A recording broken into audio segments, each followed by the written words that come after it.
lot of people have made comments about the 50-year term, which is kind of crazy, like 10 to 30 years is average for these types of leases. But I have a different concern, and that's about some of the details. So I like to talk about numbers, and I like to think in concrete numbers to like help understand things, right? So the total amount paid over the 50-year lease, considering an 8% rent increase every 5 years, is approximately $695,000 in revenue for the town. And like as Paula said in the paper, like that's good, right? Like it's good to have revenue coming in. It's good for grant matching. Like excellent.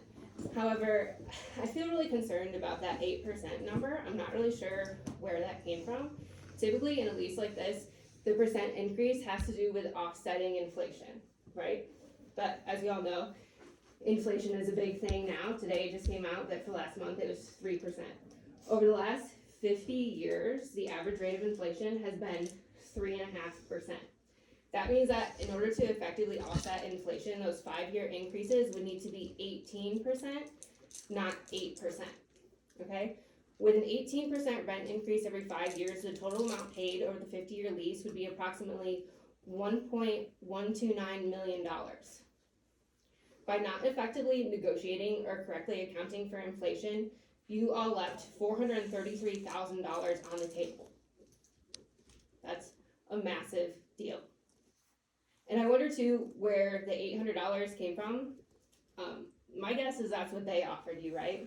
This like. I think it was less than that to start with. Okay, $800 from a multi-billion-dollar national corporation.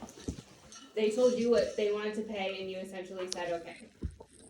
Even an extra $200 a month, even at the 8%, would have been almost $200K more than we're getting. At 18% increases every 5 years, it would be $1.4 million, or over $700,000 more than we're getting. We would have more than doubled our money. This is a huge deal. You know, at the last meeting, Jane gave you guys that line of like, I'm not mad, I'm just disappointed. But I gotta say, I'm feeling a lot more than disappointed. Like, you guys are business owners and leaders in this community, and it's like, you didn't even understand what you were signing. You cost this town a lot of money, and a lot of us are not happy about it. Thank you.